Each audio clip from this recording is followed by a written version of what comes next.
And now I'd like to bring up here to the center table Sigrid Kaag, the Special Coordinator of the Joint OPCW-UN Mission.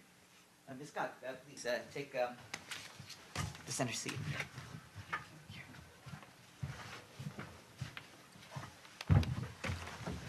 Thanks. Welcome back. Thank you. Thanks a lot. As you know, Sigrid Kaag just briefed the Security Council, and thanks for coming right after that. Thank you. The floor is yours. Okay, thank you. I'll make a few brief comments. I mean, this is was my last briefing to the Security Council in my capacity as Special Coordinator. As you know from the Secretary General's letter, the joint mission will formally close at the end of this month. And based on the the attainments and achievements to date against Syria's initial declaration, you'll recall that from the US announcement, but of course also that of OPCW and ourselves, that on the 18th of August aboard the Cape Ray, 100% of Syria's priority chemicals were destroyed. The effluents have been taken to different countries that are partners in this endeavor, and the totality now of the overall Syria chemical weapons material has come to a destruction level of 96%. A lot of work is ongoing to then planning for implementation to start shortly for the remaining 12 production facilities. These are, however, 7 hangars and 5 tunnels, and that is a work of engineering, equipment that is needed, and verification and monitoring. Based on the achievements, based on the benchmarks attained, the joint mission will close, and we've worked very intimately with OPCW and UNOPS to support them in the establishment of successor arrangements. So from the 1st of October, OPCW is leading on the completion of implementation of activities supported by UNOPS in a a service provider arrangement. Secretary General has indicated that his good offices will continue to remain, of course, that reporting to the Council, availability also to engage both with the Syrian authorities, with other counterparts, member states on the issue. There are 2 questions that, of course, which require further progress, which is the declaration by the Syrian authorities themselves. There are still some discrepancies or questions that are being asked. That's a work in dialogue. It's a discussion that is continuing in Damascus as well as The Hague. And then, of course, final reporting needs to happen on the completion of elimination of the 12 production facilities. But all in all, the joint mission has achieved its objectives, has assisted the authorities in Damascus to achieve their goals as a state party. But the residual activities that remain, of course, are also of importance and interest to the Council, so they have asked to be briefed on a regular basis as before for a foreseeable period. And I think it's been a very interactive session today. It is the month of September, as the US presidency indicated, on the presidency of the Council, and it's been very helpful, a lot of questions and a lot of support, also particular recognition for the work by the Joint Mission staff in this very challenging period. Maybe 3 big takeaways also that we wanted to impress on the Council. The unity of purpose, the voice of the Council has been instrumental, has been essential to achieve the success that one can witness to date. Secondly, it's been a very multilateral, inclusive operation, politically, technically, staffing-wise. The UN has very much worked as one, leveraging its assets from the different peacekeeping and political missions. Staff have been made available, assets have been made available. The speed and pressure under which this operation had to happen would not have been achievable or feasible without the strong support, leadership support, Secretary General, the Director General of OPCW, but all the colleagues and the principals here in New York, but above all, of course, the staff, the colleagues that were willing to serve in Damascus and Syria under very challenging conditions. This is a chemical weapons disarmament process. It's been unique. At the same time, of course, we have reiterated, of course, our strong hope that whilst this is achieved, that the conditions for peace and security and a political process will be center stage for the benefit of the people of Syria and that of the region, particularly in these days of profound crisis. Thank you. Thanks. Talal? My name is Talal Haj from Al Arabiya News Channel. On behalf of UNCA, the United Nations Correspondents Association, we thank you for this briefing and we congratulate you on a completion of a mission that many describe as the most dangerous in the history of the United Nations.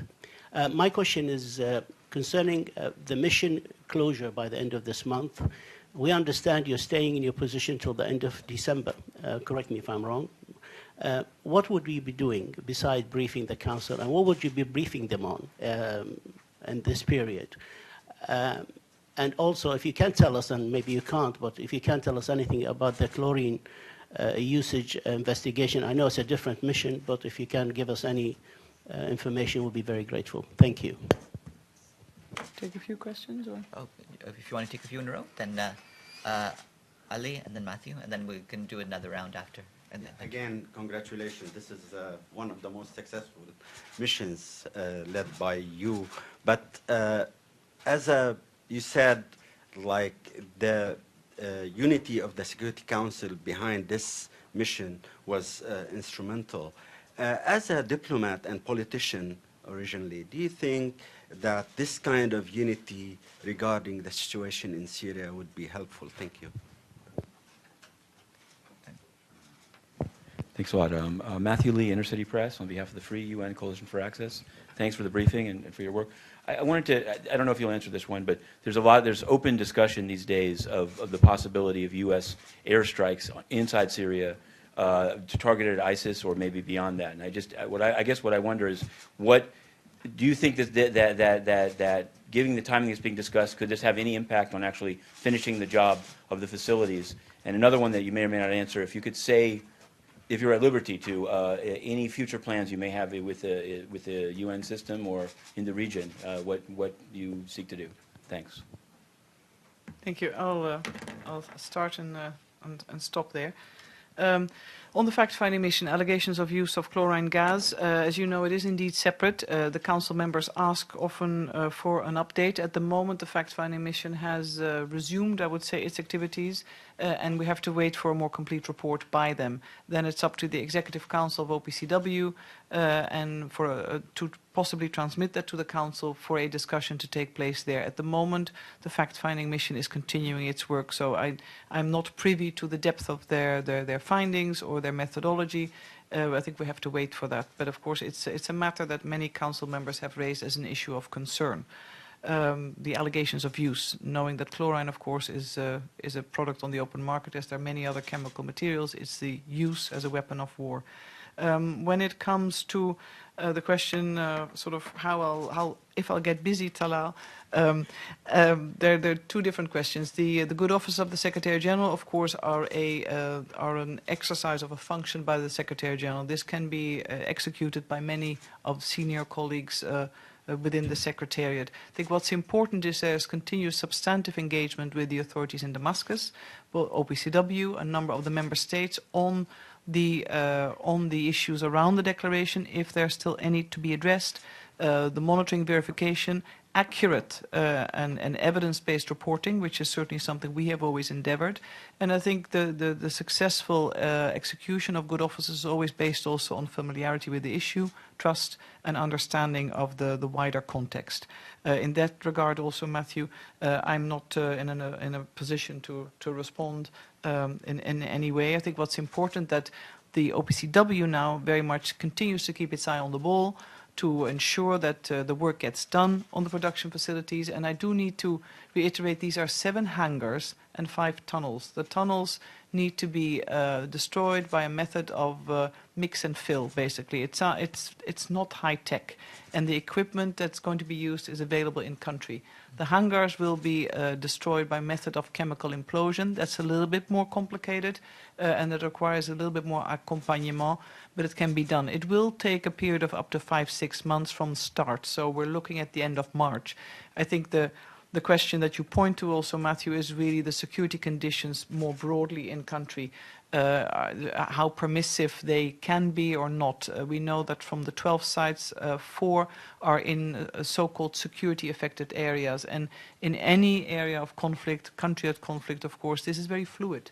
And it's hard to predict. So it's more important that actually also that the team keeps going, keeps working, and that when the situation changes, this gets adequately reported and fed back. But in the lifeline also of the joint mission, we have always called on all those parties to the conflict, or those with influence over parties to the conflict, to do their utmost to ensure that this part of the job gets done, because it's a small contribution to peace and security, and very important in the realm of disarmament, in this case chemical disarmament. And what we all serve, as UN officials, we serve at the pleasure of the Secretary General, and my life is in the hands of God. So I'm grateful for that. Thank you. All right. We'll take another batch of 3, and that will be Joe, then Nisar, and then Matthew Carpenter. Joseph Klein, Canada Free Press. You mentioned that there's still some work to be done regarding Syria's declaration itself. Could you please elaborate on that, and whether, in your opinion, based on the evidence that you have seen, that the discrepancy between Syria's declared chemical weapons, which you say the priority weapons have been 100% destroyed, and so forth, and what could remain is relatively small, and whether some reports of movement of some of the chemical weapons from Syria into Lebanon, possibly in the hands of Hezbollah, have any basis in fact? Thank you. I'll start with your last question first. I mean, when the joint mission started, there were a lot of rumors and reports. It has not appeared.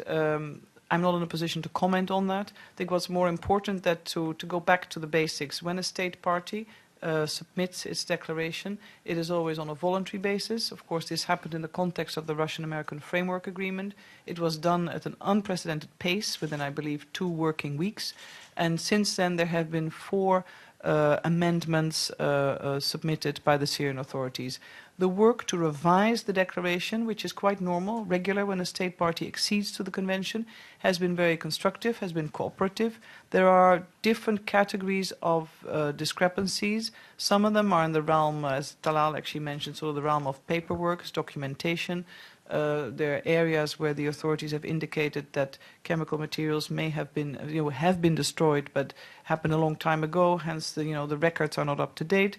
There are other areas where there are concerns over possible discrepancies in volume and other such matters. And that is a work of close dialogue and cooperation at the Technical Secretariat of OPCW and the authorities. I'm heading back to Damascus in the coming period, and we will also pursue that. But it's a matter of collaboration, and as the Council wants to remain seized of the matter, should any state party or member state in general, and again this is applicable under the Convention to any state party, should there be doubts, then there are mechanisms under which questions can be asked and further probing can happen. That is a choice that state parties have. So far, it has always been a constructive process of continued exercise of comparing notes, and it's complicated. It requires quite a team also from OPCW, people who do this day in, day out, comparing the declaration. But there are some choices, and of course the question also was asked by the Council if there is further additional work that is anticipated, should there be further amendments to the declaration. It's too early to tell. But so far there have been amendments and they've been submitted by the authorities. Nizar Aboud of Al Mayadeen Television in Beirut. My question is regarding the opposition's chemical weapons, because Khan al-Asal was allegedly done by the opposition. Also, the Turkish authorities seized 2 kilograms of sarin gas on a passenger aircraft, and 12 people were arrested at the time. Also, there are indications that ISIS has chemical weapons. How can you declare Syria as clear or clean of chemical weapons at this stage, when the opposition, there are doubts or suspicions that a lot of chemical weapons remain there in the hand of the opposition fighters? No, it's a very fair observation. I think I'd refer you back to the Director General of OPCW, Ahmed Uzumshu, who recently said that it will always be very difficult to declare any country, but in this case he was referring to Syria as having 100% certainty that a country is 100% chemical weapons free, for many of the reasons that you mentioned. the work carried out by OPCW in this regard and will continue to be carried out is based on the declaration. This is guided by the convention. Now, the convention, of course, is a state party instrument, and this day and age, of course, we're dealing with many more actors. Thank you. Okay. Last question. Matthew Carpenter. Hi, my name is Matthew Carpenter. I'm a reporter for Yomiuri Shimbun, the Japanese newspaper. My question is, how satisfied are you with the cooperation from the Syrian government since the resolution was passed a year ago, this past year? We have always been able to point and underline the constructive cooperation extended to the joint mission and member states in the implementation of this operation, and that has not changed. Thank you. Are you willing to take one or two more? Or, yeah. Okay. Okay, last two, George and then Jonathan. You mentioned these, forgive me if I've got the numbers wrong, 7 tunnels and 5 hangars. No, 7 hangars, 5 tunnels. Okay. Higher is higher, and Hangar is high. that's how I remember it. I take it it's something different from airport hangars or aircraft hangars or something like that. And I take it they're not structures or edifices that can be used for other purposes. Can you give me some idea where these are, where in Syria these are located? Or are they concentrated in any particular region of the country? And is the destruction thereof part of the responsibility of your committee? And is that one of the things that's keeping you until December? No, I'm fortunately not a member of a committee, but the joint mission has worked with the authorities to sort of advance the implementation of destruction. The different facilities are spread out over the country, as has, part of a distribution of a chemical weapons program. That's not a reason, because that's why if we would have stayed on as joint mission, we would have been supervising the implementation of destruction. We are not. We have helped launch it, and from the 1st of September, OPCW is solely in the lead with the operational project support by UNOPS. It's the importance the Security Council attaches to reporting and the exercise of good offices of the Secretary General that means that senior UN officials will be engaged on the issue of overall elimination of Syria's declared chemical weapons program. And last question, Jonathan. Jonathan Wachtel with Fox News. The entire program that you've managed to get through very well, although there are these outstanding questions, was launched because of that horrific sarin gas attack that killed so many people a year ago. Do you have concerns that no one's been held accountable to this, and what can be done? Do you feel that really the job's not done until whoever was responsible for that terrible crime is held accountable? I think the issue of responsibility and accountability is a very important topic for the Security Council members. They raise it each time there's a briefing. The mandate of the joint mission has been focused. We were tasked to ensure the implementation of destruction of Syria's declared chemical weapons program.